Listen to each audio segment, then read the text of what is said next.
Super League under the control of our officials, but there will be no quick tap restarts on the 20-metre line. They will be controlled restarts. The referee will be back on the 30-metre line before he allows play to continue. That's the one major change.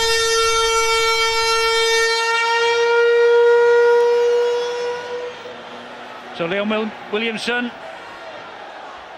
is ready, and so are we. And Thomas Bosk will get this Four Nations tournament underway with the kick-off. And Danny Maguire tips the ball in field to Jamie Peacock, and Peacock, the captain, on a typical driving run upfield for the first tackle. It's important that the French really get into the English guys. They've got to try to just force the error, try to just make them a little bit nervous. They're expected to win easy tonight, are England, and they will want to just apply even more pressure. Gareth Ellis, back from his season with West Tigers in the NRL. That's great tackling by the French early. They're not letting Peacock make any drive forward there. Here now is Scott Moore, just jinks away from Remy Casti, gets it away to Ellis, but the French are there in numbers. And Ellis, though, gets it away, but that is knocked forward. The referee will say play on because it's in French hands. Not the best opening set of six from England.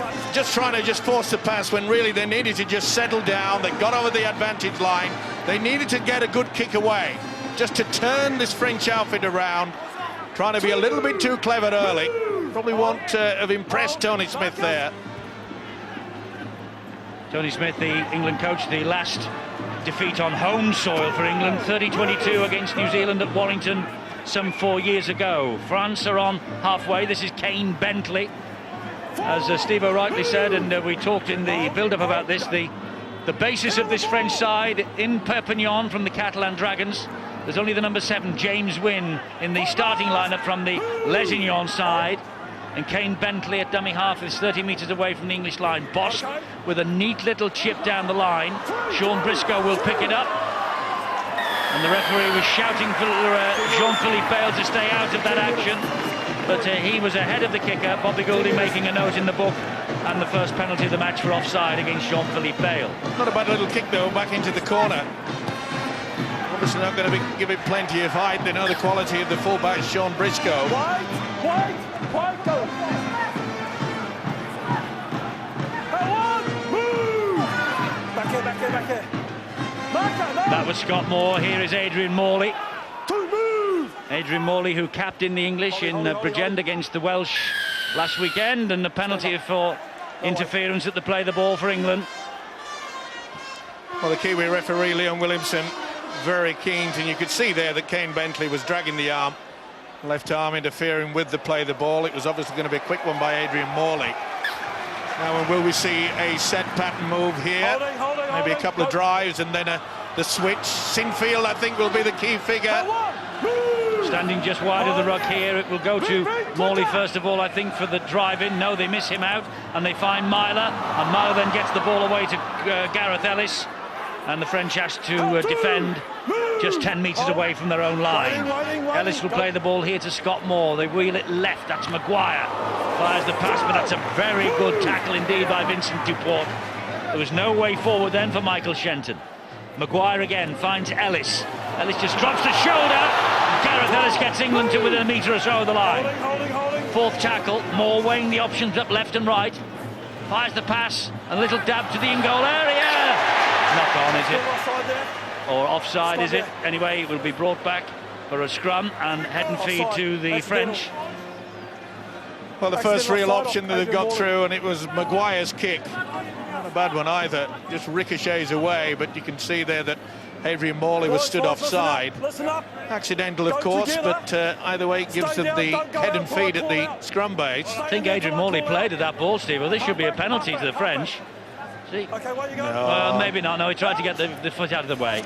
Yeah, I think the referee's got it absolutely spot on.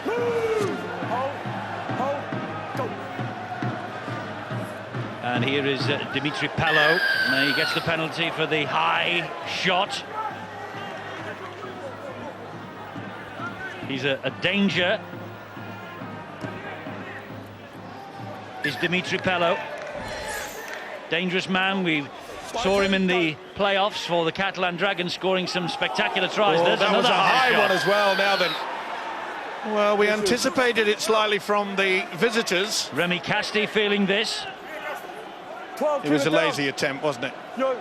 Burgess right over the top. Sinfield looked a touch high as well. Well, they're all fired up for it, and why not? When you play in your national colours. You can't be conceding penalties early, though, to the likes of the Just be aware, Kiwis man, and just the be aware. Australians, Steve-O. That's 2 apiece. That one. Move. It's early days, Eddie. They've got to just try to sort and settle themselves in. They realise it wasn't the best display last week, OK? Most of the major players didn't play last weekend, but they've got to just take it nice and steady and not try to be too classy too early. You know, you need to be aggressive with an English defender, Eddie, because there's some power coming at you at the moment. Fakir came on a massive charge, just taking a second one, and coming at this line here now with some real determination. This is Thomas Bosch, and he gets it away to James Wynn. Move. Clever little player is Wynn. That's it. Holding. Seems to be hurt, though, in that challenge. Will get up a bit gingerly. Will play the ball to Kane Bentley. He will find Thomas Bosch. Bosch then to Jean-Philippe Bale. Drops the ball on the foot. And, oh, my word, it just beat Dimitri Pello down this left-hand touchline. Bobby Goulding said they would try and play it wide. Well, it's obviously they're trying to put the pressure on the new guy, Tom Briscoe. That's the second occasion, got into the corner. He knows how close that was. We mentioned earlier that Dimitri Pello, he really has got good strike So power. here, hey, Give him half a chance, stay just a little down, bit too stay strong. down till I call out. We see from that last All right. set where Tony Smith's going to Hold defend on, his halves. He's hold got on. Richie Myler defending, one in from the sideline, or sorry, 2 in from the sideline on the left-hand side, and Danny Maguire doing the same on the right-hand side. So I think he's going to try and preserve them and keep them as far away from these big French forwards as he can. That's a good ball to Ellis. Ellis goes down midway inside his own half of the field, plays the ball quickly to Scott Moore. Scott Moore is greeted by 3 French defenders. Hold. Good work by the hooker as well. Quick play the ball, that is a key factor at international level. Briscoe finds Maguire. Maguire then gives it to Lee Smith. He then gives it to Tom Briscoe. Exciting player, Tom Briscoe. Missed much of the season in the Engage Super League because of injury. Gets to his feet, plays it to Maguire. Here is Burgess again. He'll drive it forward, but that's the last. And Maguire waits the dummy half. Will find Sinfield, and Sinfield hoists it high over on the far side. Good kick. Bounces awkwardly and is picked up by Clint Greenshields, who is then tackled by Michael Shenton. Good option as well by Sinfield. Not only did he give it plenty of height, but he kicked it right towards the pylons with all the lights that come in on the angle. It would have been difficult. Now Pello to try and work this ball away from his own line. He's a very elusive runner, this fellow. Dimitri Pello, his 4th cap tonight. He missed the defeat by England in Paris in June, but he's here tonight in this 4 Nations opener. And after nearly 8 minutes gone, it's 0-0. England against France. Kane Bentley will kick it, and looking for a 40-20 here. Just didn't quite have the legs, didn't quite find the touchline, but almost did. This is Sean Briscoe now. Not a bad option by the French either, kicking early. They went on the 4th, right from the play the ball scrum. And that's another interfering penalty given by the Kiwi. They're very, very strong, are the people from down in Australia and New Zealand. They don't like any messing around. They want to get the game going as quickly as possible. We certainly do, and you viewers would agree, I'm sure. That's a massive kick. Julian Tuxegas getting through some work in the tackling, but being penalised there for just the extra push on the ground. That's a good hit on Jamie Peacock, though. Come on, quick at 10. Peacock gets to his feet. Moore is waiting, 30 metres away. Maguire, and here is Burgess stepping. There'll be a knock-on. Yes, Head the and referee feet. will play the knock-on. An arm shot out. Probably a good job that it did as well, because England were in. Nice Pello option. to the rescue. Nice option for Burgess there, looking for it. Just got a man there, Sinfield, just on the inside. You know, Eddie, tonight England have arguably the best second-row pairing in the world at present. I'm so excited to see Ellis and Burgess playing together in this tournament. We've seen Gareth Ellis wide on the left-hand side, his ability to offload the ball late in the tackle, and Sam Burgess is a multi-talented player who I think we're going to see the best of in the course of this 4 Nations. They really are a strong aspect for England this month. Indeed, and of course they will both be operating in the NRL in Australia next month. This fellow, next season rather, this fellow Gareth Ellis with the West Tigers, Sam Burgess with South Sydney Rabbitohs. The deals, as far as he is concerned, have been done. He was missed out there though as the ball found its way to Tom Briscoe on this right wing. Well, pretty lucky to get away with that, England. Dimitri Pello had just gone in slightly. If they'd have stayed in his position, he would have bounced up right into his arms. Good stepping from Burgess once again. He plays it to Scott Moore. Scott Moore, oh, that's far too deep, the kick. And this is the 20-metre restart I was telling you about. Nothing quick about this. The referee will get back to the 30-metre mark, look. Then he will blow the whistle, and only then can the play resume. Well, to be fair, I think that could be quite an advantage for the French outfit. They don't want to rush things. They want to just slowly but surely get into a good position. They know they've got the quality in the forwards. They know they can do the hard work. And the combination of James Wim, Thomas Bost, pretty talented. You know, if he's going to jump out and kick from dummy half, we saw a couple of these last week against Wales where they went dead and they put a bit too much on him. He's going to have to control these kicks, as are everybody in this England side. We're going to got ball back here. They have with Shenton. The referee, though, will bring them back for the first knock on, and does that mean that the head and feed will go to the French? Well, it's going backwards as far as this is concerned, and it's claimed that Shenton has knocked on, so it's got to be. No, otherwise, he would have played the advantage, surely. He's brought them back 5 metres. If it's England's head and feed, they're being penalised by about 5 metres. I think the referee has ruled a double knock-on, first knock-on by the French. Lee Smith. Yeah, but we had possession. We should have kept hold of it. 5 metres further down the field. This now is Tom Briscoe. Ball in field to Jamie Peacock. They've certainly done their homework about Peacock. Mind you, you don't have to be a genius to work out that Peacock will be leading from the front. This is Burgess. Once again, down he goes under the challenge from Kane Bentley. Getting through a lot of work is Burgess. Obviously, Tony Smith has said, I want a good 20 minutes from you. That ball found its way out to the left-hand side. That's Shenton. This is Ryan Hall. And Ryan Hall is in touch, is he? No, he isn't. He managed to keep the ball, but now he's in touch. And the referee has penalised the French here. That's a little harsh, maybe. Well, was he over there? It's pretty hard to see. The touch judge was certainly close. Yeah, he was touched and the ball-carrying arms were on the ground. So the referee gets it right. This is Morley on the charge. England sensing the opportunity to open the scoring here. Holding, go. Scott Moore. Back it comes to Myler. Myler then to Maguire. Man slipped. In goes Lee Smith. First try of the Four Nations to England in the shape of Lee Smith. His 6th try at this level. The man who won yet another grand final winners' ring with the Leeds Rhinos, but will join Wasps when this Four Nations tournament is over. And Lee Smith gives England the lead. It's been delayed in coming, but after 13 minutes, England hit the front. A good try as well. I'm not so sure that they got away with that, and they did. Either way, they got the possession, got the penalty here, and from one forward rush, this is good play. Beautiful stuff. The way that Burgess came in on the angle, it just completely confused the French, and it allowed Maguire to offload. Watch a big fella come through, bang. Oh, it was easy. Nice try, well worked. So Lee Smith is the try scorer. Tries in 3 grand finals in a row, of course, after his 2 against St Helens a fortnight ago. And Kevin Sinfield now with the opportunity to add the extras. Sinfield for 3 years in a row, Super League's top goal kicker. Can he add the extras? No, he can't. Just goes the other way. Terry. The French must make sure that they complete the set to 6. They've got to be disciplined. They can't give the penalties away. All that England doing, looking at them from standing behind the stick, they've got so much movement, and you've got to make sure that you go forward. You can't wait for England to make the plays, otherwise they'll make you pay. Lee Smith over for the try. The man slipping in front of Danny Maguire made that easier than it possibly looked. Well, what we saw, though, was an example of a team passing the ball at pace with precision. And ultimately, the team that's going to win this Four Nations, I think, will be the best one at doing that, Eddie.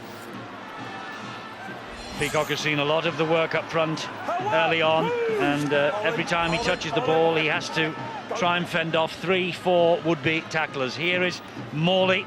Remember, they've got James Graham on the bench as the only recognised prop forward waiting to come on, but Westwood can play there. This is Scott Moore.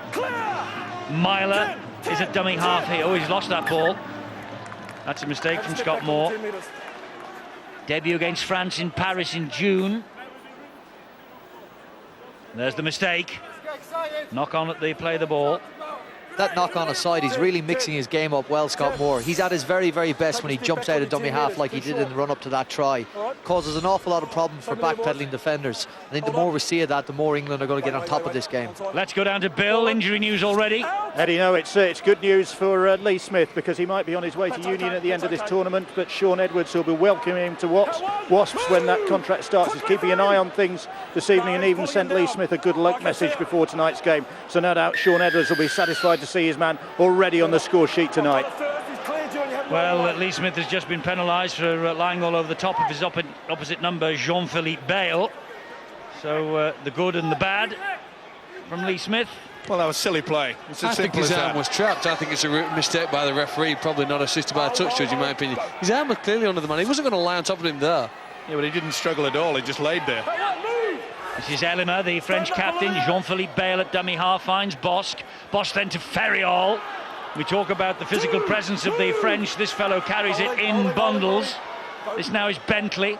Bentley fires the pass to Boss. He's the engineer-in-chief. Wynne gets it away. They keep the ball alive brilliantly. Greenshields.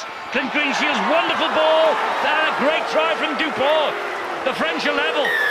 The French are level in Doncaster. Greenshields at the heart of it, and Thomas Bosque and James Wynne at the heart of it. Bobby Goulding's on his way down. Bobby Goulding, he'll be very pleased indeed. He said he would attack them out wide, and Vincent Dupont gets over for the first try for the French, and his first try in France colours. Wonderful effort there. It all came about by the ability there for Lee Smith not to struggle to get away. That's a penalty, and from it, we know the capabilities of this man, Clint Greenshields. Watch him come a little bit late, just spins away. This is an excellent pass, isn't it? They were caught out there. It was well executed. They come out of the line. Come out of the line and you'll always get caught. Ryan Hall, no good positioning there. Bobby Goulding is elated, and why not? Wears his heart on his sleeve, does Bobby. And Vincent Dupont, this is his third cap for his country. That's his first try for his country. And France are level here at Doncaster's Keep Moat Stadium. Eddie, I think there's almost an argument to say 5 passes to the winger deserves 6 points in rugby league. That was great skill from the French. And, you know, from their perspective, I wonder whether they can put this kick over. Love to see the ball move like that. Yes, they play with flair when they want to. And don't forget, there is such a camaraderie amongst this French team, because the majority of them, 12 of the starting lineup, they play for the Catalan Dragons in the Engage Super League. And this fellow, Thomas Bosque, is one of the stars of the Super League. One of the game's leading personalities this year. One of the leading point scorers too. He's already kicked 13 goals for his country. This to give the French the lead. And it's in off the post. Barry. Eddie, what France can do, they can score tries, and I'm listening and watching the reaction of the England team. Very calm, very calculated. They know that France can score. It's just a case of reacting to those penalties they give away just that little bit better. Well, Greenshields is a fantastic addition to the French side, isn't he? Not only such a very good player, but also, of course, he fills in what has been a problem position for successive French coaches.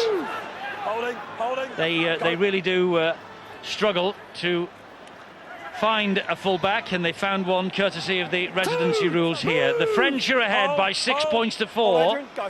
Just over 17.5 minutes gone. Do we class this as a shock in the making, gentlemen? Not really, no. It'd be early doors. We knew that the French, it's whether they can last for the full 80 minutes. You know, when you look at the bench, you talk about the fact that there are so many out there now that are from the Catalan Dragons, but off the bench, there's not a Super League player amongst them. And that is going to be the problem for Bobby Goulding, but that is a good kick. That's a sensational kick from Thomas Bosk. It's turned England around, rather like the way that we were hoping that the English were going to be turning the French around. Ryan Hall plays the ball here to Michael Shenton. Some problems this time, though, Bill, for someone. Yeah, Remy Castille has been struggling for a while now. I think it's a dislocated finger, and I think the bone was put back in just a few moments ago. In fact, when Kevin Sinfield was lining up his conversion attempt, Castille has continued, but he's just signalled to the bench that he's still in some pain. And Roman Gagliazzo is, I think, preparing to come on in his place. Yes, he's the man from Carcassonne, Roman Gagliazzo. 2 tries in the French Cup final. Oh, there's a stole here. It's been stolen, and it's with Tuxegas. Well, he read it ever so well, didn't he? It looked as though there was a huge gap there. He took a gamble, came out of the defensive line, and said, thank you very much indeed. That's Ferriol. He plays the ball here to Bentley. Bentley to Bosk, and then Bosk to Elima, the skipper. And Olivier Elima gets to his feet and plays it to Bentley. England on the back foot here. Kane Bentley will go in for the try. The French are over under the sticks. Kane Bentley, international debut against England in June. Only 12 appearances this year for the Catalan Dragons. This is his second cap. And the French, they lead England here at the Keepmoat Stadium in Doncaster. It is 10 points to 6. It'll be 10 points to 4. It's 12-4 coming up because the kick is bang underneath the post. Well, you pay the price if you give away an intercept, and look at that. Tuxegas was just standing there. He wasn't even in the line. He was caught out, and they caught their defence through the dummy. They were expecting it to go out wide, and not surprising the Frenchman. And Ken Bentley says, let's get this try on the board. Boy, it's like 2 years ago at Headingley when, remember, the French took an early lead, 2 tries early in that game against Great Britain. And boy, we expected them to be fired up. But it's a very subdued English crowd here, I can tell you. Well, Thomas Bosk is the goal kicker. He's bang in front. And Thomas Bosk does not miss these. He got one in off the post a couple of moments ago. This one will go straight between the uprights. This for 12-4. And 12-4 it is. Barry. We waxed about England's first try and the movement off the ball. It was exactly the same for France's try, only Kane Bentley suckled at that ball and got a try under the black dot. You see there, basically, Scott Moore's had an awful last couple of minutes. He's just been replaced. I don't know whether he's injured or fatigued. He's missed a tackle there on his opposite number. And Julian Tuxegas was the man who took the interception too from Scott Moore's pass. So I just hope he's okay and he can recover from that. But we want a 4 Nations tournament, Eddie. It has 4 great sides in it. At this stage, we've got 2 good ones anyway to start. 2 competitive sides. Very competitive. Look at that scoreline. 12 points to 4 to the French. But a knock on here. A knock on here. David Ferriol, furious that this decision's been given. Not happy at all. He thought that it had been assisted. We'll soon see. He hits the deck. Well, it's very difficult to see whether he's lost control of that. He certainly hit the deck when it was in his hand. Go down. Yep, lost it. Well, it's a long, long time since the French last beat England, or really were in a position to beat England. They haven't defeated them since completing a 5-1 win at Headingley on the 21st of February 1981. Well, this is where the likes of Morley and Peacock now just settle things down. They cannot afford to panic. Peacock with the short pass. And the drive for the line that almost got some reward there from Adrian Morley. The ball comes back to Maguire. He'll stab it in behind the defence. Pello is there. Pello with a lot of work to do. Can't do it. Trapped in goal. England will get another set of 6. That's good chasing from the kick. And good work by Maguire. The major reason why Tony Smith went for the standoff. Realises his short kicking game is quite superb, and the combination of both of the 2 Leeds Rhinos, Sinfield and Maguire, should be turning around. But good position though by Pello.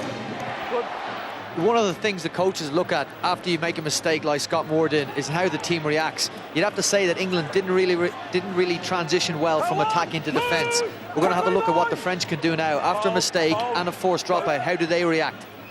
This is Sinfield. He pops it up there to Sam Burgess. Burgess is grounded on the second tackle, 20 metres away from the French line. Roby is out there, and he finds Peacock. Peacock will give it to Myler. Oh, that could have been obstruction. Should have been, I think. They were lucky to get away with it because he went to the ground. Myler plays it to Roby. Let's give it a lot of credit to this French defence as well. They're coming out pretty quickly just off the fringes. Not giving them, the English guys, many opportunities to miss a man out, get the ball with a long pass. Maybe it'll come now. Myler finds Maguire, who finds Sean Briscoe, who goes inside a couple of Briscoe. And the referee... It was obstruction, wasn't it? Penalised. He went behind Sam for Burgess. obstruction, yes. Well, you just hesitate to call obstruction because you don't know what the Australian and the Kiwis' interpretation of the rule is. It's always a problem, Eddie, but you can see there that there was no problem. Ragian could get nowhere near to the man carrying the football. He's worked hard, hasn't he? Sam Burgess and the fullback Sean Briscoe, always eager to link into the three-quarter line, but I think it's just good, solid, hard work that's needed by the English pack, especially just to get some inroads, get them into a confident position. Let's get some news on Scott Moore, Bill. Well, Eddie, Phil was speculating whether there was injury involved in Scott Moore's replacement. There's no sign of that. He's come straight off the field. He's sitting on the bench and he's not having any treatment. He did, I think, get a big knock earlier in the game, quite early on, in fact, right on the French line. When he was cleaned out, and just took a bit to recover from that. Whether it's the after effects of that or whether it's the fact that he's just made one error too many. 24 minutes on the clock and we have a surprising scoreline, 12 points to 4 in France's favour as Briscoe will run this ball back out for England. Well, we wanted a Four Nations, as Phil rightly said, that would be contested by all four nations. We've had 24 minutes of a great contest here, and the French on the front foot at the moment. And they're building in confidence again from the hooker, Kane Bentley. From the dummy half position, kicking early, right into the corner. He's got the radar right. Now then, England, where's the big guys? Let's pummel up the middle, soften them up slightly. Then the likes of Maguire and Myler can show their skills. Here's James Graham, who's on. Just come on for Adrian Morley, has James Graham. He plays the ball here to Roby, and it's Maguire. And a kick into open space. Greenshields watching this. Skips away from him. And the try scorer, that's Duport, who picks it up. Greenshields, a dummy half. And a player of this quality will make such a difference to the French national side. And James Graham has been pinged for not standing square, I think. Just over enthusiastic, just come off the bench. You often find that. Yeah, just stepped out to his left a little bit too quickly.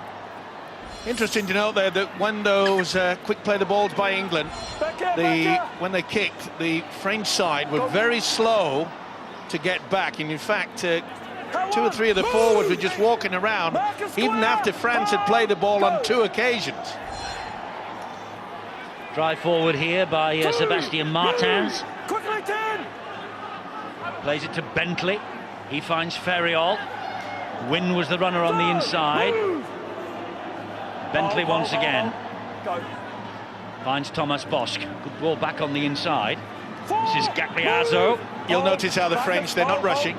They're just biding their time. They realise that if they can just camp down. That's a lovely pass. It is a great ball. And there's a chance here for Sebastian Ragan. He'll play it then to Tuxegas. This is the last tackle. The kick, a little aimless. Briscoe is able to pick it up. But then Briscoe is forced back. That's a good chase. And a dominant tackle, calls the New Zealand referee Leon Williamson. I think 26 minutes into this game and the scoreline doesn't lie. France are the better side. Their kicks have been more accurate. They've probably had more enthusiasm. I mean, we're all questioning whether they've got the stamina here to play for 40 minutes without the half-time rest. But at the moment, there's good line speed. They're putting England under tremendous pressure. He's waited and waited for this opportunity, Bobby Goulding. And his men so far are doing him proud. Greenshields underneath the kick downfield. Well, they went early on the fourth. It wasn't a good one. It was a poor kick. It was a poor kick. And they just have not got their radar right. And they are building again in confidence in the French outfit. And full credit to him, as Phil Clark has already mentioned, they fully deserve their lead. When you consider also the finish to the season that the Catalan Dragons had, of course, and this French 17 is based around the Dragons. That ball has come free to knock on. The Catalan Dragons getting to within 80 minutes of Old Trafford, of course, in the grand final. Well, that was a real bonus, wasn't it, for Bobby Golding, the French. Oh, was that reefed out? It may have been assisted there, but it's just a great advantage when you know that so many of your players that you're going to have at international level, that they go so far, their camaraderie is there, that they work as a good unit, and they were very confident when we saw them arrive off the bus. They will look so cool, calm, but very confident for the visitors. Always believed to be one of the great pluses of having a team in Super League, to build a French team that is capable of taking on the bigger nations. And there's no question that England are one of the, well, they're in the top three, obviously, and a lot of people saying that England this year second favourites. The world champions, New Zealand, are seen as the outsiders. Great work there by the halfback, James Wynn. Read it superbly. There was nothing that Sinfield couldn't do. And in fact, I think Sinfield's picked up a knock. It was a big hit there by the little halfback, James Wynn. Here's Graham. Graham drives it in, and Burgess went without the ball. So this will be a knock-on. Good opportunity, though. We see that from the St. Helens prop time and time again. You know, he's not just a workhorse, a barging ram. He often offloads, tries to kid the opposition. It was on. If he could have just taken that, it was a clear run to the post. Well, we see that throughout the course of a Super League season, where he puts it into the hands of John Wilkin, who breaks the line at speed. Haven't quite developed the combination with Sam Burgess, but it's got to be one of England's ways of unlocking their opponents this month. Well, one of the notes I made for this match, I just put the name Townsville last year, Papua New Guinea, lambs to the slaughter then. In the first World Cup encounter, England scraped home. And the feeling is that they must do better here on home soil in this Four Nations. But the opening 29.5 minutes have not gone according to Tony Smith's script. He'll be very disappointed because they haven't really taken a grasp of this game. Whereas the French have, you can see they're getting up the advantage line. They're working as a unit, exactly what the Catalan Dragons done throughout this Super League season. Oh, it's a big hit though. It was. Burgess reeling to it. On Ferriol, the legs came up as he hit the deck, but deemed not to be a dangerous tackle by the referee. Bosk, that's a lovely chip over the top. Will this bounce for Greenshield? Oh, it's a knock on by Briscoe, and it's going to be 6 to go here. Beautiful little chip over the top. Well, here they come, the French. This is Jean-Philippe Bale. That's the first tackle. And the French with a great opportunity here as Bosk tips the ball inside to Gagliazzo, the man from Carcassonne. It and just he shows goes down on the second tackle. Just saying, it just shows you the quality of Thomas Bosk there. He could see that there was no dummy runner. And this is Tuxigas. I beg your pardon, it's Elima. Olivier Elima, the skipper. And Bentley waits, the dummy half. England having to defend here for their lives. This is Bosk. Gets the ball in field to Sebastian Martin. 4 tackles gone. They really are threatening this English line at the moment. Kane Bentley and Bosk again. Fires it to James Wynn. There's a hole there for Wynn. It was quickly filled. It had to be 2 by Myler and Shenton. Here is Bosk once more. Will hoist the kick, looking for Jean-Philippe Bale. And oh, Bale got to that. Now then, they managed to escape, do England, in the shape of Ben Westwood. Boy, that was great relief. Tony Smith would have been so nervous over that. Beautiful kick over by Thomas Bosk. You see there, it nearly knocked it back there, and there's nothing that Sean Briscoe could do. He was going towards it at full speed. Yes, who came off the boot of Danny Maguire. Well, 31.5 minutes. The bookies had England as 35-point favourites coming into this. Here they come now. That's a good run from Myler. Great offload there by Roby. Looked as though he was tackled, but spun around, chip into the corner. Only finds Dimitri Pello. The chase has arrived, though. Not sure about kicking to him. I think he's the last one on the back three. Well, Clint Greenshields is tremendous at returning the ball, but definitely Dimitri Pello. He's one of the main reasons France can get a go for it. I think if you're going to kick to him, I'd either kick it high and try and stand him still underneath the ball, or kick it to the other winger. Yeah, I'm being very surprised that only on one occasion have we put up a high bomb. And to be fair, this Kane Bentley is controlling this game out there. He's having the time of his life. And that was a knock-on. Well, that's the third one that we've... An unforced error by the French. You've got to control the big ball. fella, Jean-Philippe Bale. And what's that? Get him off? Someone's coming off. Just can't put on his foot, all right? Interesting the way that Goulding will rotate his team tonight, because hold up.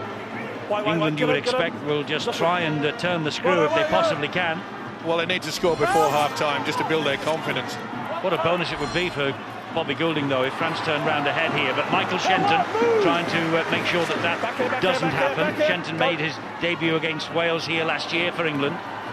That's better play by England. Just good, solid work. Drag in this defence. Then you start doing all the twinkle toes. This is Myler. Ooh, that looked a high shot. He felt that as well. Elima didn't miss him. Roby finds Maguire. Maguire to Westwood. Westwood loses the ball in the collision. He's lost it. Quick thinking there by Thomas Bosk. Pretty solid defence.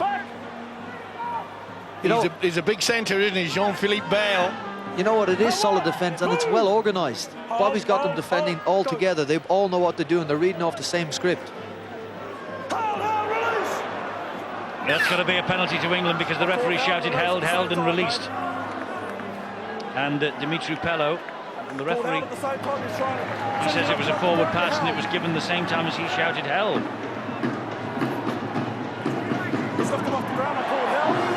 Well, a little bit confused there by the winger.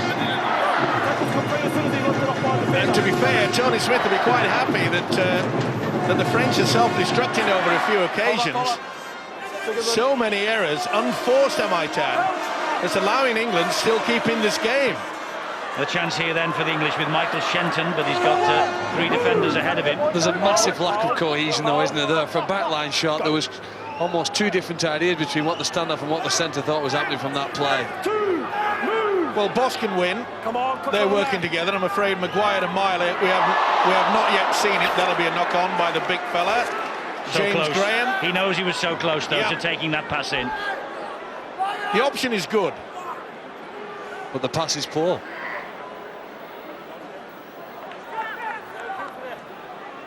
The thing is, their teammates are club level. Now, they get that right, and they do during the season, that's going to come off for them. And just unfortunate that time, it was just timing the fraction of James's run. I think he's got a little bit too far ahead, made it hard for James Roby to pass it.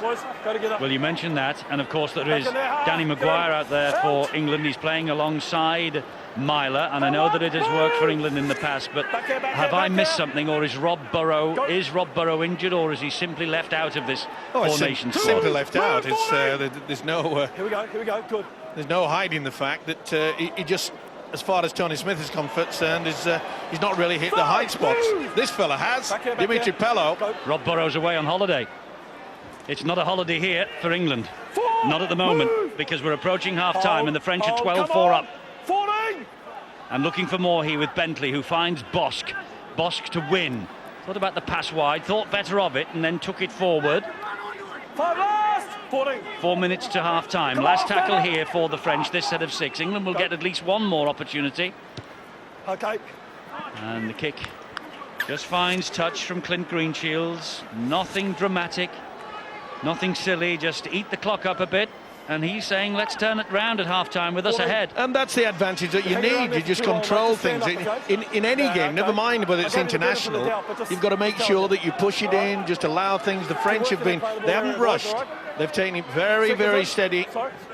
Which team are thinking about scoring, Eddie, and which team are thinking about half-time? At the moment, there didn't seem enough urgency amongst the English players. Maybe they were just waiting to compose themselves at this play here. But there doesn't seem like a push here, does there, in the next few minutes, like we sometimes see from champion sides, to up the pace, up the intensity, and somehow get that score before the break. England looking to just inject a little bit of pace. This is Westwood. Will be trying to turn the screw. And saying release. Elima looks at the referee and does release. Westwood to Roby. Roby gets the short pass away.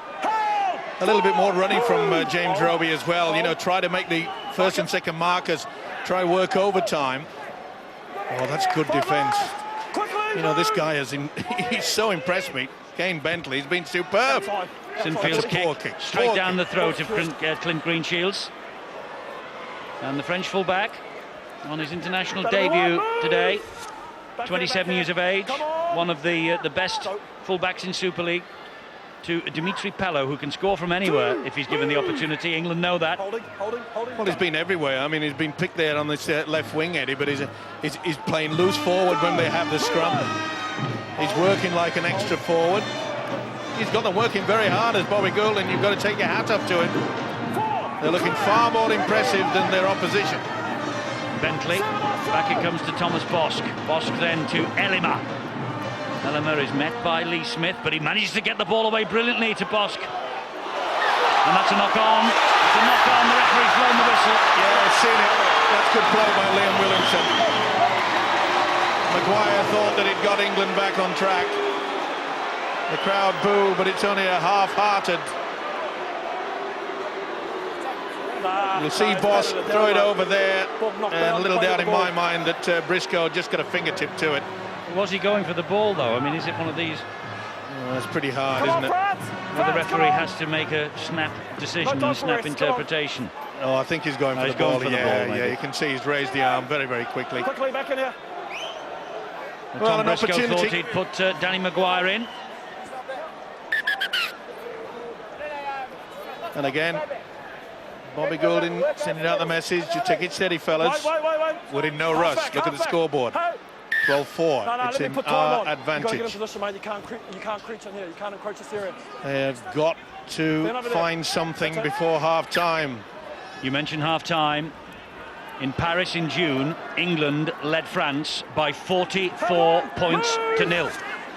Here, with a minute to the half-time break, France are ahead 12-4. This is Vincent Duport, and he will get the penalty. 2 minutes. Get into the market. Well, I think they'll kick quickly into the corner. They've only got seconds. And Bobby he's has going sent, for the two. he sent the message out. He wants 2 points. Kick for goal. I don't know how his French has developed over the past 4 to 5 months, but it's certainly got out. The message has got through to Yeah. Thomas Bosk. Deux points. De Deux point. points. De points. Nil point. England and played in the first half. You have to say nil point out of 10. But it has been a very good French side.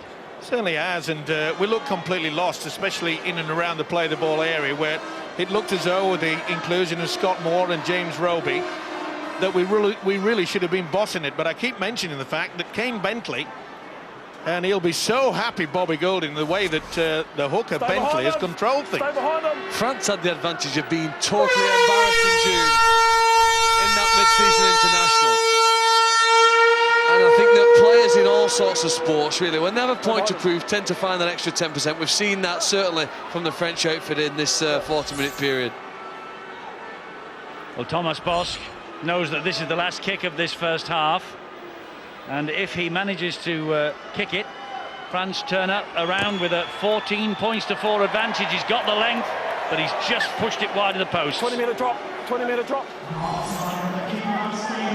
The referee's just shouted 20-metre drop. I don't know whether he had the earplugs in, because we could certainly all hear the siren that had sounded in the background.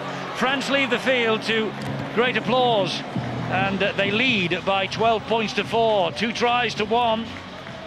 Duport and Bentley with the tries. Bosk has kicked both goals. Lee Smith with the opening try for England. And a slight crisis for England to face in the dressing room at half-time in this opening match of the Gillette Four Nations.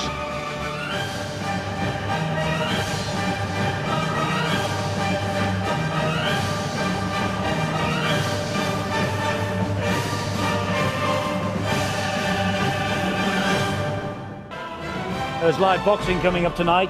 Jamie Moore takes on Ryan Rhodes for the European light middleweight title, and that's at 10 o'clock, Sky Sports 1 and HD1. It's the opening match of the Four Nations 2009. Look at that scoreline. England 4. They scored first through Lee Smith. France 12. Duport and Bentley. And Tony Smith, well, that wasn't the best 40 minutes that he has ever been involved with, I'm sure. And he's just trying to make the point here that, look, just let's try and up the ante a bit. And let's try and prove that we are contenders for this Four Nations title. Pre-tournament, they were second favourites. Australia the red-hot favourites. England, because they're on home soil, second favourites. New Zealand, the world champions, third favourites. This lot were the rank outsiders. Bobby Goulding's France, they look like the team more likely after that first 40 minutes. When you consider that in Paris in June, France were trailing by 44 points to nil. Here tonight, they are leading by 12 points to 4. Incredible, Steve-O. Certainly is, Eddie. Bobby Goulding said they'll come with a lot more fire. It took England a long time to get into the swing of things, and when they did, it was a beautiful pass by Maguire. Lee Smith, that was after 13 minutes, and you think to yourself, this is when the floodgates were going to open. And then Lee Smith came from hero to zero by giving away a penalty that allowed the French to score 2 tries in just 4 minutes. The first one come around with this man again, Clint Greenshields, getting to the ball. You can see there that Ryan Hall had come out of the position and there was no way they're going to stop Deporte. And then barely minutes after this, the intercept, look at that. Tuxegas says, thank you very much indeed. And from that position, Kane Bentley, who's had a wow of a first half, threw the dummy. That was very poor defence. He took it. That made it 12 points to 4. And late in the game, Graham just couldn't take it in. But it's still 4-12 to the French at half-time. It is. And just making our way to the studio here from the commentary gantry, we were just speculating, you know, what is it that has turned the French around? Is it the fact that they're after revenge for that defeat in Paris in June, when they were absolutely put to the cleaners? Or is it because whoever it is was supposed to press the button for the French national anthem, missed the beat, and there was no music to back them up? I mean, is that an insult to the French, and has that sparked them up? No, I'm not sure that wasn't the best of starts off the field. I think the game that the French are playing today is the one that England should try and replicate. I can see what England are trying to do. They're trying to mix it up and having the forwards string a couple of passes together. They're ending up with a completion rate less than 50%. They're running at about 47%, I think the stats showed. French aren't a whole lot better. They're up at 67, but it is better than England. I'd like to see England go back, get the forwards just to hit it up and let the halves play off the back of that. Cut out for the minute the intricate passing or trying to get the forwards to play a bit more expansive. We need to go back and get to the end of our sets. England. I said very clear on that. Be very clear. England need to get and finish their sets, and they're not going to do it with all these unforced errors are coming up. They've got to cut them out of the game. Well, they have, and I mean, you know, look, it's not over and done with yet, and Tony Smith knows that 40 minutes, anything can happen, but he is obviously very concerned because roll the time clock back 12 months. This is like watching England against Papua New Guinea in the World Cup opener last year. You're right, it is, but I don't want to get into too much of the line of harping back to that World Cup, although I can understand your comparison. Tony Smith is going to see 40 minutes opportunity here to improve rolling into these really tough games coming up, and they're going to have to. That performance will not be good enough against what they're going to face next week. The best rugby players on this planet in either code are coming to these shores in this month. They're already here actually, and England are going to face them next week and the week after, and they're going to have to aim up. We talked about combinations. England's combination on the left. I'm used to Great Britain and Ireland. England's combination on the left-hand edge in defence got cut out the first time it got tested by the French, and they're going to come up against sterner tests in the following weeks. Look, we're probably concentrating a lot on England's poor first half. I think we ought to pay tribute to the French. They have been magnificent. They've been outstanding, and it's been simple. They've got their forwards to hit the ball up and play it as quickly as they possibly can. Run it really hard. Their guys coming off the bench have just continued that straight on, and Thomas Bosk and James Wynne are playing well off the back of that. Clint Greenshield's out, always a threat out wide. They're playing a simple game, but it's working for them. I'd like to see England go back, revert to that simple game, and see if they can get anything at the end of a set. And Kane Bentley, as Steve-O has said, we all know that Steve-O is chairman of the Hookers Union, but Kane Bentley is absolutely running the show from dummy half at the moment for the French. So, where do England go from here? Well, obviously they come out of the dressing rooms, they get out there on the field, and they try and just turn this story around, because at the moment it's the story of a French revolution here in Doncaster. The French are ahead, and nobody gave them a cat in hell's chance of being in this position at half-time.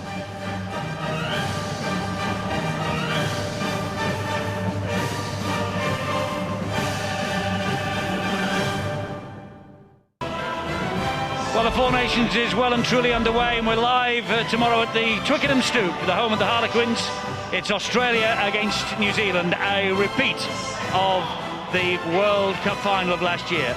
7:30, Sky Sports 2 HD2, we're with you. England emerge for the second half here in Doncaster, trailing against the rank outsiders, France, by 12 points to 4. What a first 40 minutes, though, for the French. Bobby Goulding has, well, he's got some spirit going there, there's no question of that, after the absolute toweling they got in Paris in June. 44-0 England led at half-time. Here we are, just a matter of a few months on, and Danny Maguire and company know they have it all to do in this second half. Steve, it's not ridiculous to say that A, reputations for England are on the line here, and B, a place in the semi-finals is on the line. Yeah, and they realise it. They've got 40 minutes to turn it around. Gareth Ellis had a tremendous season down under in Australia, and I think that nerves definitely got to them in that first half. But that is no excuse for some of their defensive, shall we say, frailties. And Tony Smith would have got right inside them and said, look, we've got to make sure that we don't let France take control. As I say, they were taking control from the dummy half position. They've got to cut down Kane Bentley. But can the French, will they last the full 80? That is a big question. Well, the French, and this is Jamal Fakir, who will never ever take a backward step. And I know that there are no semi-finals in this tournament, but you know what I mean. If England lose here, they will not be making any attempt, I don't think, on getting to the final, unless, of course, they can beat Australia and or New Zealand in successive weeks, and then beat them again, one of the two of them, in the final on the 14th of November. Well, the stakes are high, is what I'm saying. Pulling on an international jersey helps to make some players play better at rugby league, Eddie. Some players don't actually play as well. If you look at the English performance 1-17 in that first 40, there were performances below what we would expect to see from an average league match from them, and I think that's the biggest question that Tony Smith must have had in his mind. You know, what have the players done? It was an inferior effort, really, and they did look rather lacklustre as the game wore on. And I think the biggest problem as well, Phil, was the fact that there didn't appear to be any enthusiasm. They're not talking to each other. We made the point before, Danny Maguire, Kevin Sinfield, when they put on a Leeds jumper, they're talking, they're shouting, they're organising. We didn't see that in the first 40 minutes. We certainly needed in the second half. Here's Kane Bentley, who has certainly looked to be the man of the match in that first half so far, and he manages to offload. France keep hold of the football, and here is Bentley again as James Wynn played it to him. That's Thomas Bosk. This is Olivier Elema, and Elema has gone for the power play, couldn't get the ball away. That will be the turnover on the last. Bobby Goulding said in the build-up to this is the month when the likes of Olivier Elema, Julian Tuxegas, Jamal Fakir and Jean-Philippe Bale, Dimitri Pello, they stand up and they make the world take notice. Well, the world's taking notice at the moment.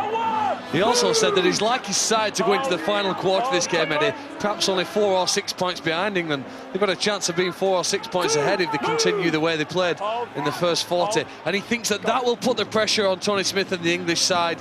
We have to see whether England can start with more dominance and speed. I think seeing the players that are trying to create some urgency here amongst the body language. Morley plays the ball. This is Graham. Whoa, that's a ferocious hit and an illegal challenge. Marker, got to get square. And actually, it's not for that. It's markers not standing square. It was a big hit, no, wasn't it, by the sub, Sebastian Matan. Look at this, 16 went straight in, right into the chest. Legal, but he wasn't standing square. Now then, can we see a little bit of, well, skill factor? We've seen a lot of hard work. This is England's chance. And there is Roby. And the runner is Morley. Adrian Morley will drag it forward, and they're right underneath the French post here now on tackle number 2. Roby again. That's the third tackle. James Graham, his St Helens teammate, is at dummy half. It comes back to Kevin Sinfield. Sinfield will fire the pass to Myler. Wynn was on him, but Wynn has missed him. Myler going for the line. Myler will score for England. Or does he? Yes, he does. Wonderful effort. The first time that we've seen Richie Myler take on the defence. Supreme confidence, nice step as well. And because he took the ball at top speed, they could not get their defence sorted out. It needed some scoring. He had to reach out, he had to take a huge gamble, but he got it straight through there. It was a good position. And as soon as he takes this ball, he decides they've come out, they've got to shut him down, they failed to do that. Oh, that is a good effort. Boy, if there was ever a try needed by the home side, it was from Richie Myler. Well, that is his 6th try at this level. Sinfield adds the goal, Barry. One thing that we've been asking for England is speed around the ruck. Richie Myler brings that. They were the first out of the changing rooms after half-time. I think that was an important part. Good movement from Myler, good footwork, and he manages to find his way through. Look, that's a bit of the basics that we sort of asked for at half-time, and I think Tony Smith might have preached a bit of that. Adrian Morley James Graham drive the ball in, followed by a big run by Moz, sniping run from James Roby out of dummy half, then shifted wide. Basics, but it works. Deep kick-off is fielded by Tom Briscoe. Well, we often say you've got to ask the question before you come up with the answer and some results, and that certainly was the first opportunity from Richie Myler. Tony Smith, who will be his coach at Warrington next season, of course, has every confidence in this fella. And it just shows you, if you take the ball at speed, the French defence came out quickly, and if you're going to do that, you've got to put him down. They failed to do it, and he made them pay. Well, England have certainly upped the ante at the start of this second half. I'm sure that that's exactly what the coach required, but they have dropped the ball here. There's a knock-on by Morley. But France celebrate, Eddie. Every time they get possession that starts inside England's half, they know they've got a chance, and here's one of them examples. Morley loses possession. They get a breather as the scrums form, which suits the French side. They get to discuss what they're going to do in this set of 6. It's a great position for them to strike back. You're absolutely right, Phil. That's the breather they needed there. The last thing they want to be doing is defending another England set. Well, here they come with Bosk, and he tries to tiptoe his way through the line. Pulled down by Ben Westwood. James Wynn gets it away to Elima.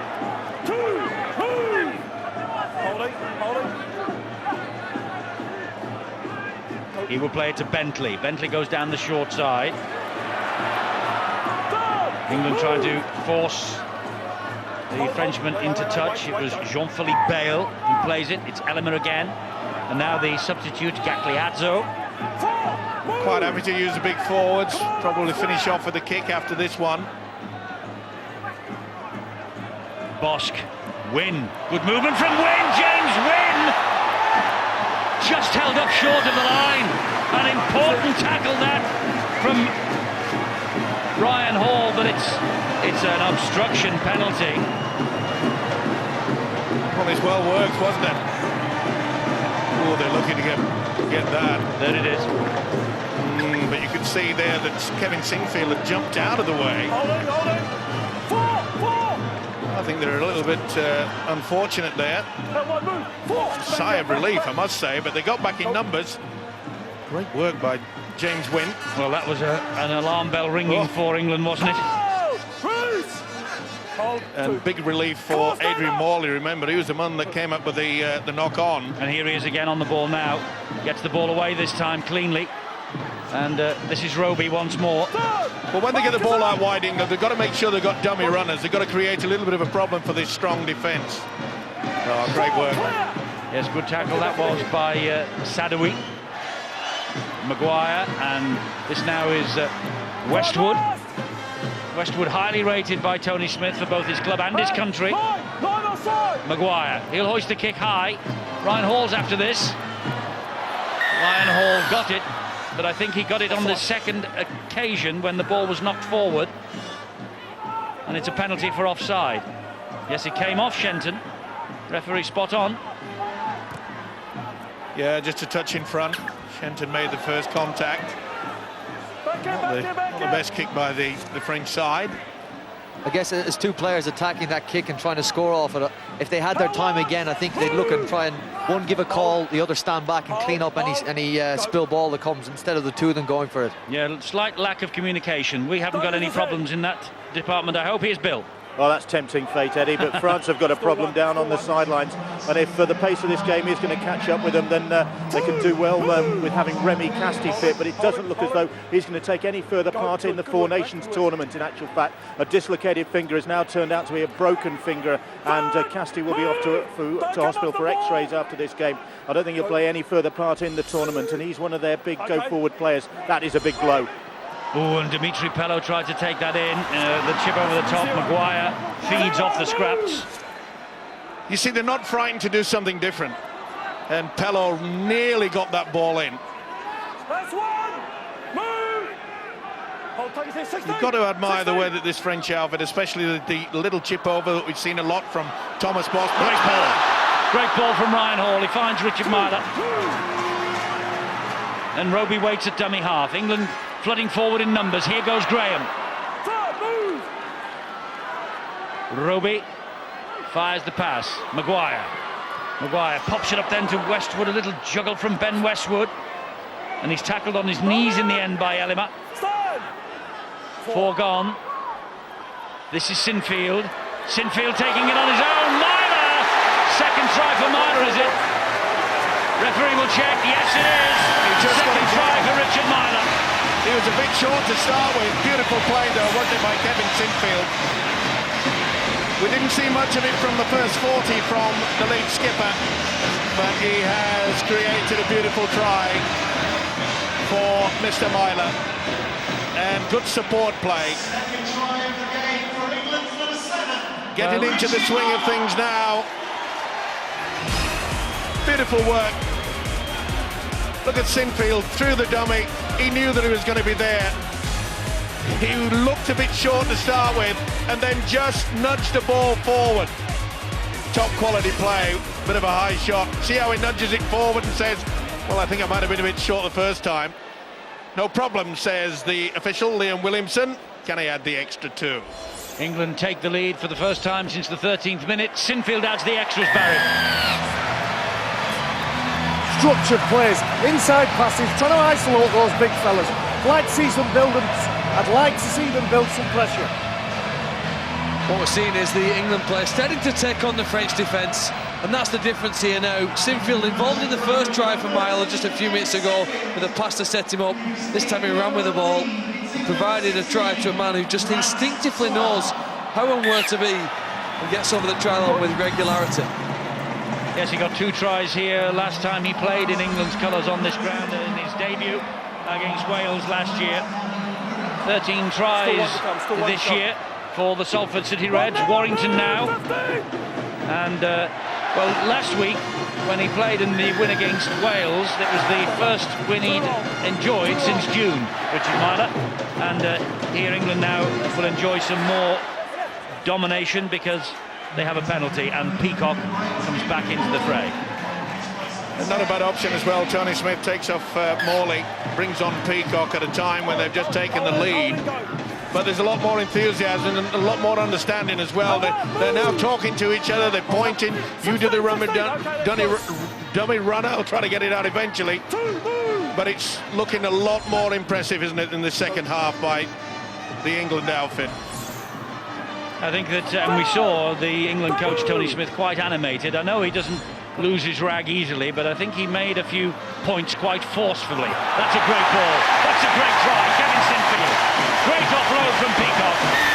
England have taken the stranglehold on the game in the opening 10 minutes of this second half. Kevin Sinfield with the try. One of the easiest tries he will ever score for England, that.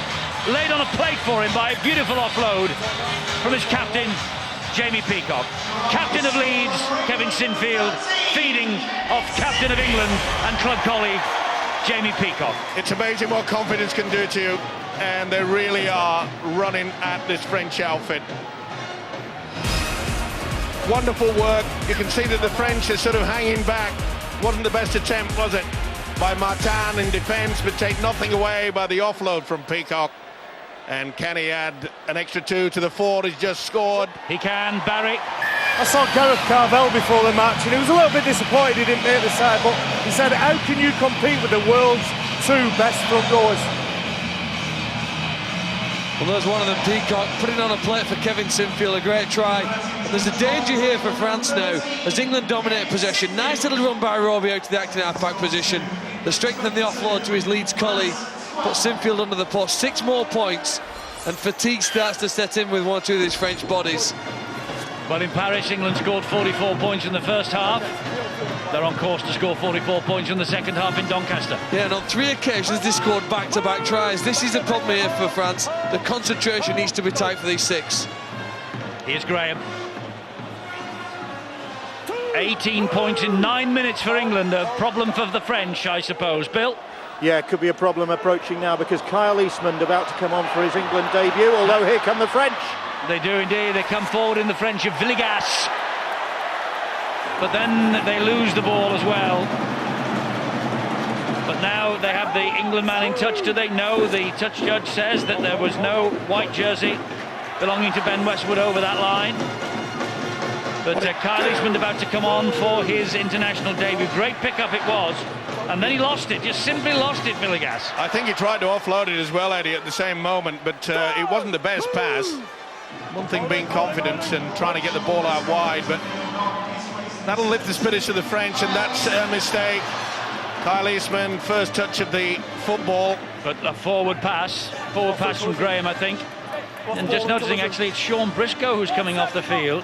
It was a knock-on by James Graham, as you saw, loose carry in the tackle, but Sean Briscoe comes off to be replaced by Kyle Eastman.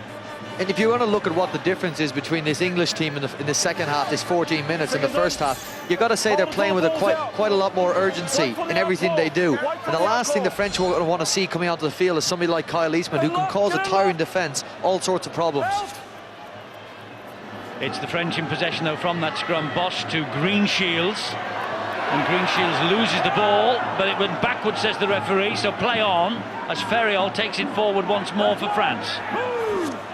Their defence is a lot more solid as well, England. They're not moving out of position. A couple of times in that first 40, they were certainly doing that. Oh, and the ball has gone to ground again, and England have it back. Shenton. Well, they're their own worst enemies at the moment, the French. It's strange, isn't it? Half-time comes at exactly the wrong time for one team, and it comes at exactly the right time for the other. Well, we have the depth on the bench, don't we? And that is the advantage, and I'm sure Tony Smith realises that. Bobby Goulden, of course, we mentioned that Villegas, Gallardo, Matan and Sadoui not in the Super League formation, so they were always going to have to struggle to last the full 80 minutes. And there was a silly challenge by Olivier Elima. Make the tackle, stand up clear, right? Not surprisingly, Mr. Williamson has a few words to say. Just once they play the ball area, tidying up a little bit. England ahead 22 points to 12. 9 different Super League sides represented here in the England jersey, and of course the 10th in the Catalan Dragons department on the other side of the field. Well, all England have to do now is just get over the advantage line, which they are doing with considerable ease. And when you look at the fact that there's Peacock and James Graham getting through a lot of hard work, then you can start utilising the talents of the 2 halfbacks, Maguire, Myler, and I think we'll start to see that. Gareth Ellis brought to ground by Vincent Dupont. That could have been a penalty as well. Maguire coming down the short side. Shenton. Surrender! Stand! That's 4. 4 tackles gone, says the referee. This is Sinfield attacking the line. Oh, poor ball though. All on the deck to Dimitri Pallo. This fella can shift.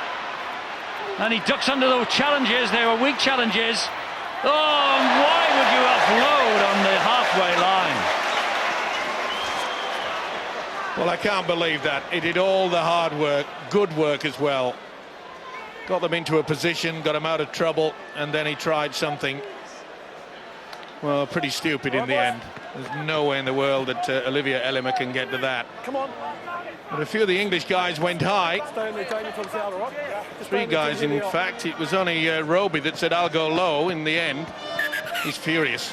There's every right to be. Not half as furious as his coach. Yeah, Bobby Goulden won't be too impressed either. To be fair to him, though, Dimitri Pallo, he's worked hard. But that man there, Bobby Goulden, realises that they needed possession. They haven't had much in this second half. Not only possession, but field position as well. That was a glorious opportunity, wasn't it? And it was thrown away. And the French realise they've got the quality to score tries, but they must get into a good position. This is Lee Smith for England. It's the first tackle. There's Roby. Don't do that. Don't do that. And Sam Burgess. Oh, he's lost that. Jean-Philippe Bale nicked it back. Here is Elima. Yep, lost it completely.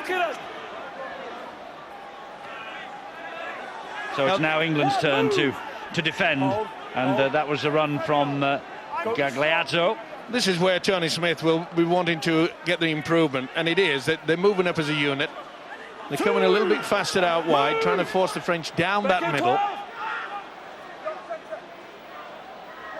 France have just made their 7th interchange. Here is Ferriol. Remember, they also have the man off the field injured with the broken finger, or suspected broken finger. That's Remy Casti. James Wynne just straightened it up. James Wynne.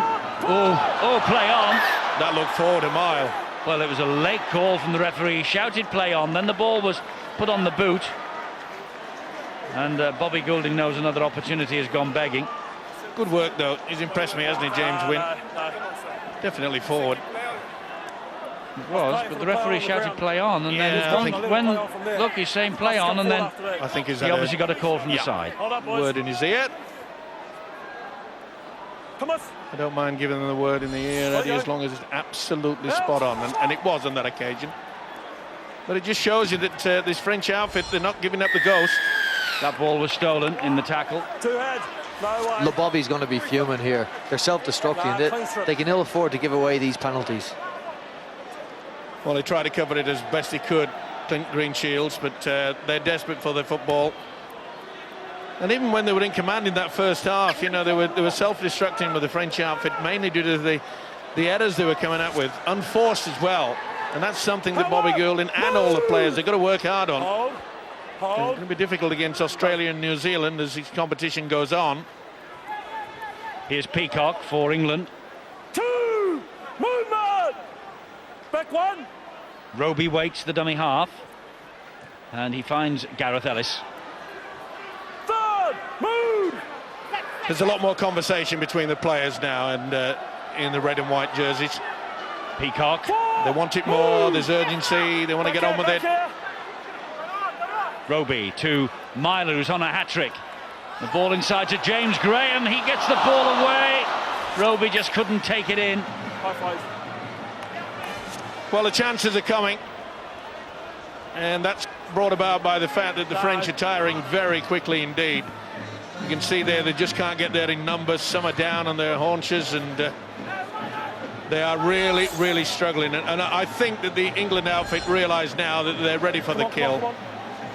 Let's see Richie Myler do that a little more. Step into first receiver, demand the ball and put a play on like he just did there. We got to see it more. If he's going to justify his position ahead of Sam Tompkins, who we've just seen, he's got to step up to the plate and step into first receiver, demanding this. Yes, he said in the build-up, didn't he, that Richard Myler, that the jersey was his. It was his to lose for the remainder of this Four Nations tournament. But the young player of the year, Sam Tompkins, watching from the sideline. Last week's man of the match in Bridgend against the Welsh. It could be that Richard Myler will come up with a hat-trick here, and he'll take the man of the match award here. Such is life. Greenshields' kick. Secured. And gathered easily by Ryan Hall. Been quiet, Ryan Hall. They've not really got the ball out to him very much, have they? The Super League's top try scorer. And I think you've got to put that down to the French defence both in the centres. Bale and Ragan have been pretty solid. But you can see there on that last play the ball, see how some of the French, they're making a step forward and then just stopping. They're not getting into the faces, they're waiting to see what England are doing, and that is always dangerous. That's a forward pass. Indeed. Forward pass half.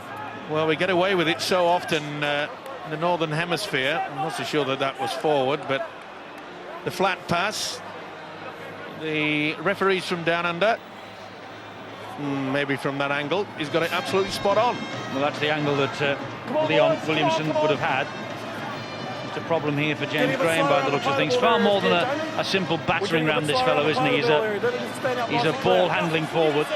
Well, the thing is, he can confuse the defence because of the fact that when he stands first receiver, is he going to offload, or is he just going to go running at them ferociously?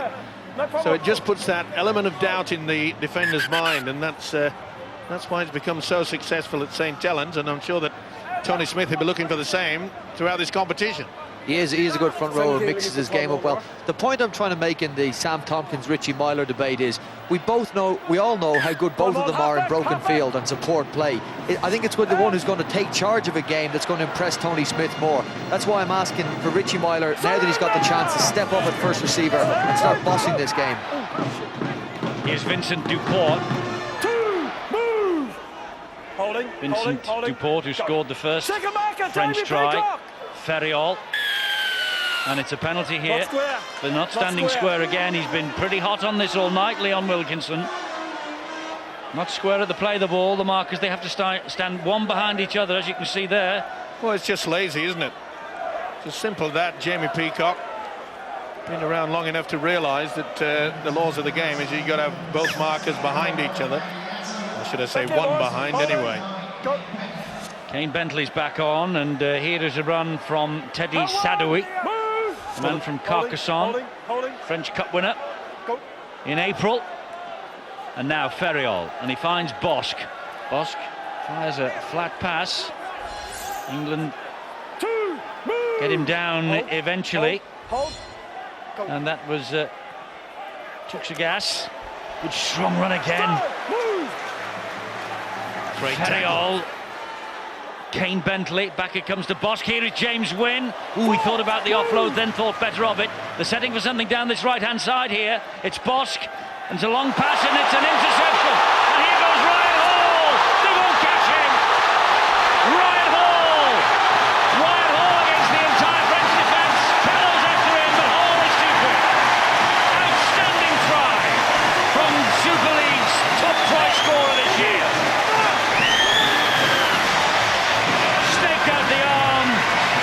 Interception, took the ball under his arm, and off he went. Right the way down the touchline, as he has done so often this year in the Super League. The game's top try scorer, Ryan Hall. And it's when you've got a 10-point lead that you can afford to take a gamble like this. If he'd have missed it, it would have been a try for the French, for sure.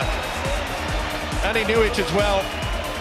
Bosque just couldn't see that Hall was coming into his vision. They tried everything, but he had far too much pace. Bosque just realised at the very last moment, look at the determination on this fella. He's had a wonderful season, leading try scorer, and what a moment for him. His second try. Brian McLennan, his club coach, challenged him to make the England squad this year, and he has. And Kevin Sinfield now with the chance to add the conversion, if he possibly can. And Sinfield manages it, and Terry, that all happened right in front of you. This looks more like a confident England side. The amount of numbers that's pushed up, they're trying to hurt the French in defence. You can see the enthusiasm now. David Ferriol trekking back. He's really upset with that. Great try from Ryan Hall, isn't it? Pins his ears back. That's what he's done all season. All the way to the line. They were all after him. Dimitri Pello tried hard.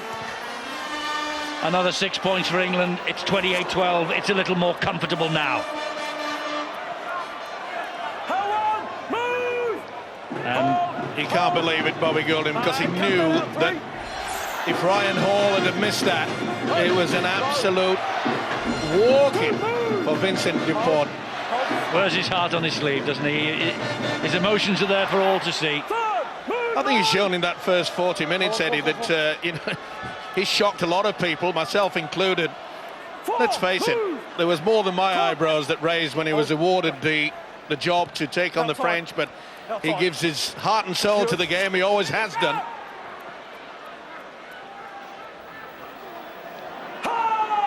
Well, we've got about 15 days to try and improve our long kicking, Eddie.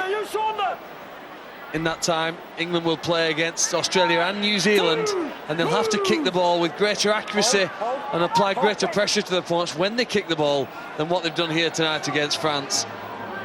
They will benefit for this, won't they? I mean, if this is Tony Smith's first choice 13, And there are people like Tompkins, and there's other candidates, of course, who would put their hands up to play against the Aussies and the Kiwis. But if this is his first choice team, they will benefit from this run out together, surely.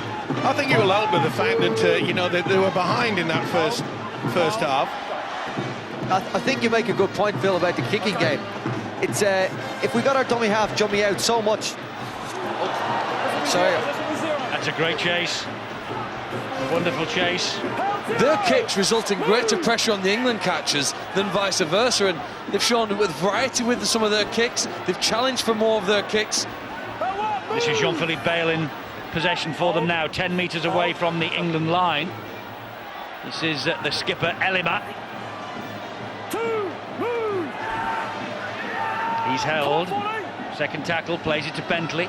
Back it comes to Bosk. Here is James Wynne. And here come the French again in the shape of Raga. No, you're milking it. You're milking it. Greenshields. Wynne comes back this way.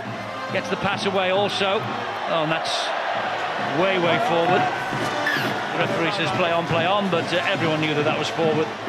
And England content to take the scrum just 10 metres away from their own line.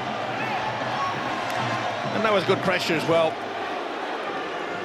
Tony Smith will be a lot happier with the way that the defence have worked out. Sometimes the wingers are coming in, but there's always someone coming behind and blocking in. They failed to do that in the first half.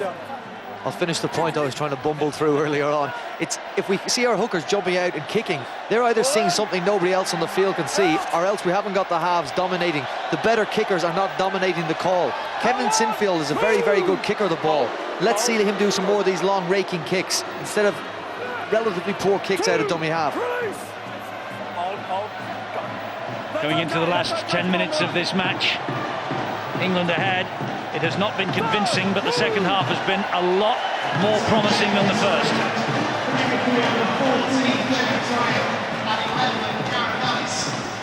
And that's Jamie Peacock hanging on to the football for dear life. Still inside his own half of the field. Roby and Sinfield. There's been some, that's better.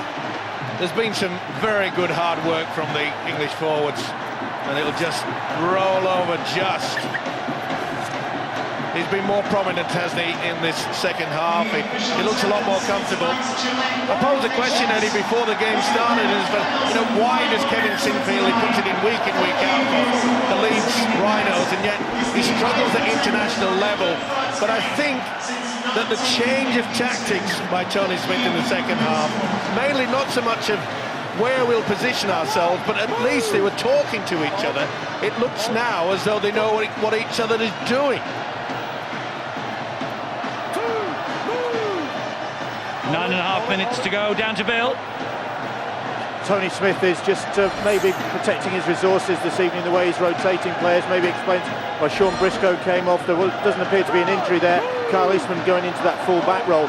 Intriguing to know what the story with Scott Moore. He did get a bang early on, that's been confirmed, but he's still there on the sidelines, and virtually since the 20th minute of the game, I think it was, hasn't been involved.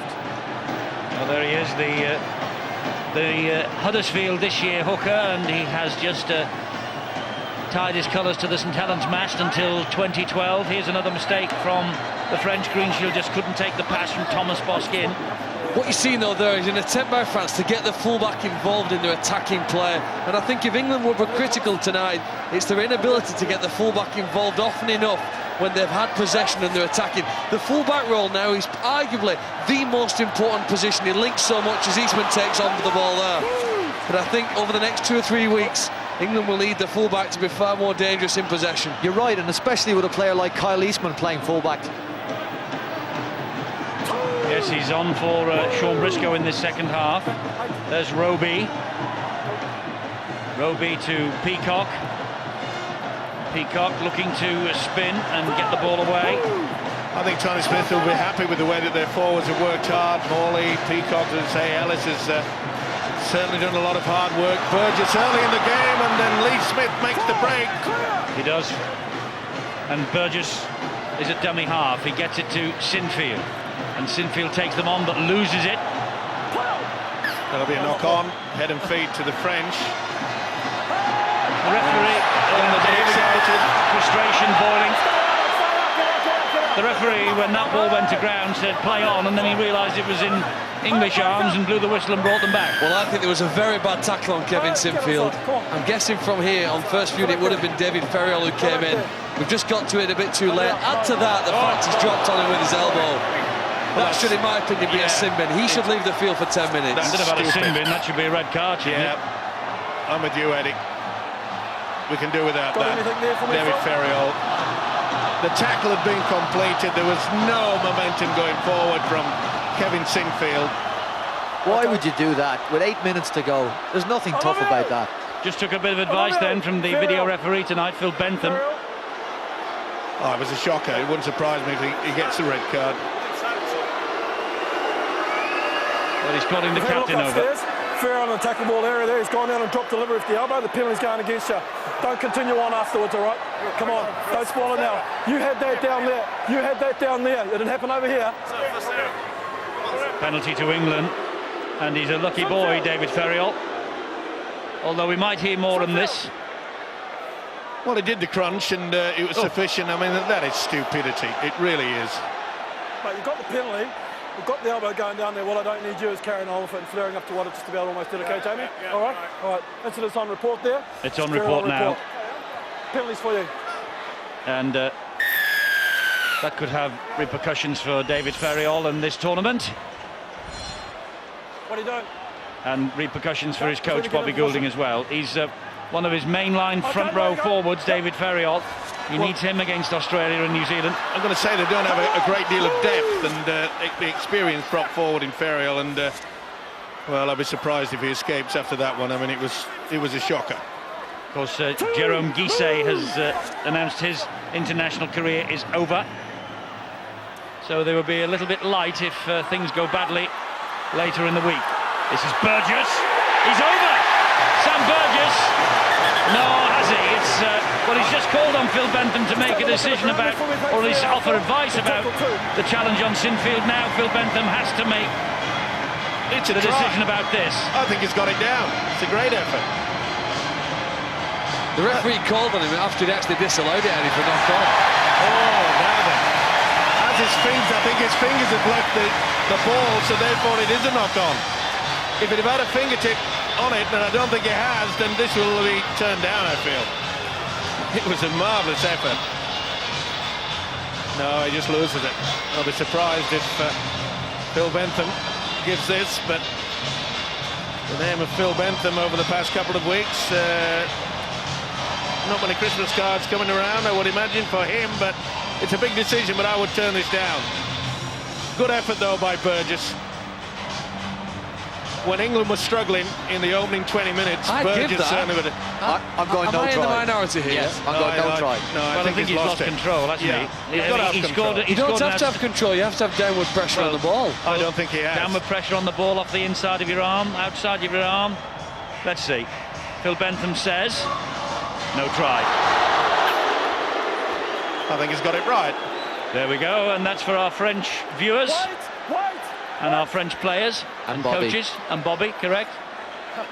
Just going back to, it's a disappointing thing for Bobby. He's lost Remy Castille now for the rest of this tournament, and he could lose Ferriol as well. It's disappointing. It's poor discipline. It's dumb play. Well, it is when you talk about they are their main forwards. They depend so much on it, and messing around there by James Roby.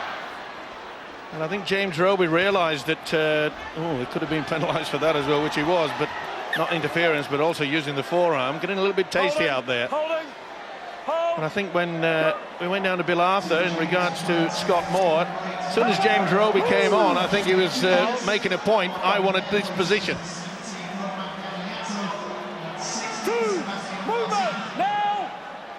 This is Martin, who plays the ball to Bentley, who really makes a difference whenever he is on the field, doesn't he, the hooker?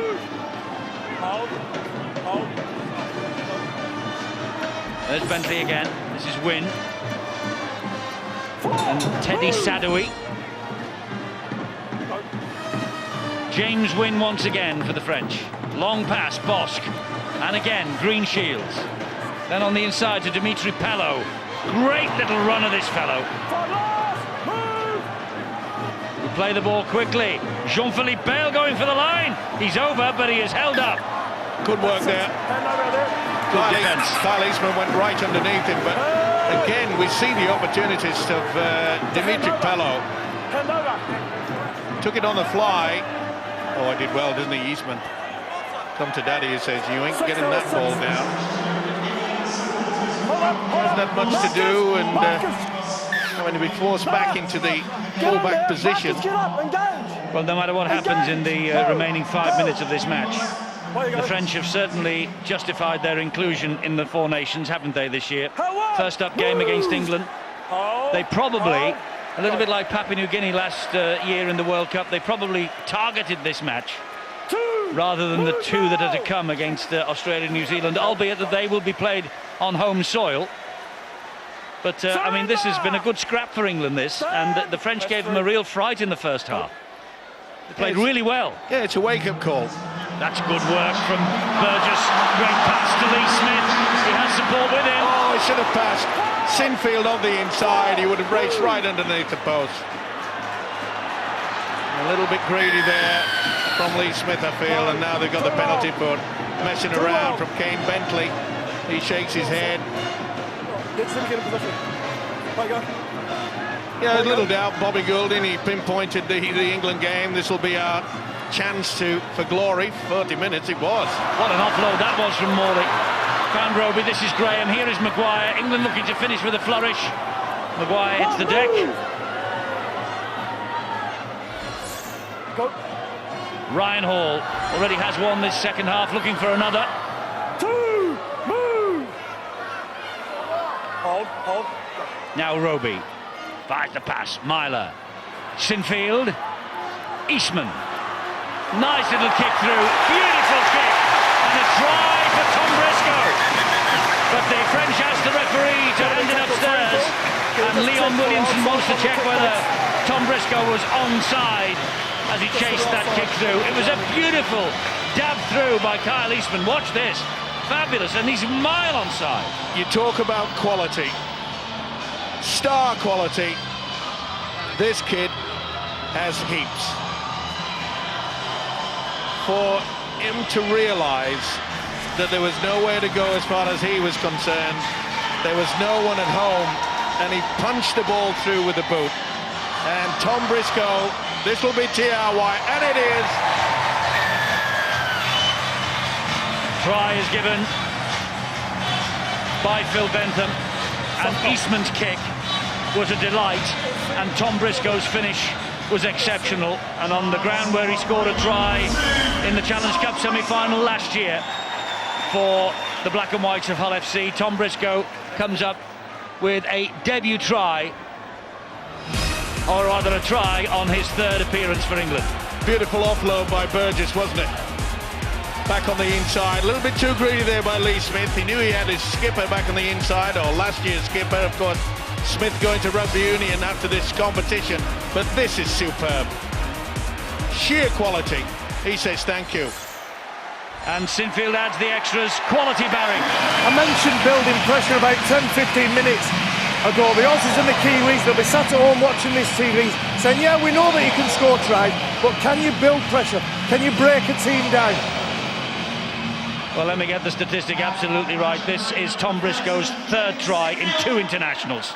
And that's outstanding kick from Eastman and great reaction from the young man on the wing. Tom Briscoe, he missed 4 months with an ankle injury this year, and he's come back with a bang at the back end of the season. It was a great example of how you need in modern day rugby league your fullback to get involved in attacking players.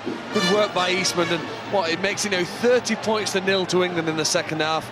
With still just over 2 minutes to go, they could possibly add to that. You know, this little cameo role from Eastman is going to give Tony Smith an awful lot to think about. He saved a try on one end, getting underneath the ball, and he's shown a bit of spark and a bit of inventive play that we've been missing in this game just there for that try. It's quality, we know that. It's positional that we have to look at. Well, I think that is more beneficial not having to point the people around the park, playing halfback. I think is more influential, either playing in centre or even on the wing or at fullback. Will he start off the bench next week? Well, Jean-Philippe Bale has just caught Richard Myler, isn't it, with a Good old right hook. He was... Yeah, he stepped, and that was a shocker. Well, that's as bad as the elbow. without it, and that is a shocker. This is bad. That is not what we want to bring to our game, I'm afraid. And that could have done severe damage to the talented halfback Richie Myler. Happy with that up And there, he's in pain. Looks like there's a bit of claret there, which doesn't surprise me. Well, the discipline has to be sorted out by Bobby Golding. I mean, the combination of those errors, when at a time when they had control of this game in that first half, they were still coming up with errors, giving away silly penalties and knocking on. And he knows that it's getting to a desperate stage now for Bobby Golding and the French outfit. But that was a shocker from Jean-Philippe Bale. Yeah. Poor attempt at a tackle. Let's give credit now that we've seen France. Referee wants a word. Myler is sitting up, which is good news. But yeah, we credited France in the first half. I think they've had a couple of demerit points in the second, Brian. Yeah, poor discipline there, but we know how many players they're missing and what key players they're missing. Had they been out there tonight, it would have been very, very interesting. It gives them hope for the future. Like, Bobby's obviously worked hard. Well, it was always going to be a problem, wasn't it, in regards to could they last the full 80, and I think it's shown there. No, I don't need to, mate. We're doing something else. That's fine, mate. Well, Myler is on his feet, which is very good news. But Jean-Philippe Bale could be in a spot of bother here. Just go over there and join your team. The captain's there, and the offender is there. I know. Yep. Well, he's got to put this on report as well. Okay, Olivier. Quite clearly, he's made contact around the head area. He's off. He's off. Go. It's a send-off. That's his first penalty, sir. Well, there's no red card from Leon Williamson, but Jean-Philippe Bale is sent from the field, and I must say, on the evidence of what we saw, rightly. But I must say that Mr. Williamson, well, that's good. That is good to see. Jean-Philippe Bale just checking with Richard Myler as he came off the field that he's okay, and the two men shaking hands. No ill feeling. But Jean-Philippe Bale, well, he has a date with the disciplinary department now. And as I say, the referee took an eternity, waited for all that to sort itself out, and then he sent the man off the field. I suppose he was waiting to see the full implications of the Myler injury. Whether that matters or not, I don't know. It was a bad one, and it deserved a send-off. Here's Sinfield, looking to finish the game with a flourish now. England in the last minute, looking to make it to the 40-point mark. They go wide. This is Burgess, who has lost it, and it's a knock-on. I must say, it's not been vintage England, but it's been a much better second half. It has, though, been very scrappy in parts, this match. It had to be as well, and I think a lot of frustration. But the guy in your picture now, Sam Burgess, I think he's been head and shoulders above everybody. Seriously, he really has worked both in attack and defence. He's come up with some nice touches. We always knew that he had the quality, and he's certainly shown it tonight. I think the forwards have been good. They've worked hard. We've still got a lot to do, though. Well, England assault on the Four Nations Trophy is underway. They have won by 34 points to 12. They have won the second half by 30 points to 0. They trailed 12-4 at half-time. There was a real wake-up call for England in that first half. But then Myler with 2 tries, Sinfield, Hall with a 90-metre effort, and Briscoe, after a delightful chip through from Kyle Eastman, they wrapped up the victory in style in the second half. But as I say, that's on the score sheet in style. But as far as the performance is concerned, well, a little scratchy and plenty to build on for Tony Smith.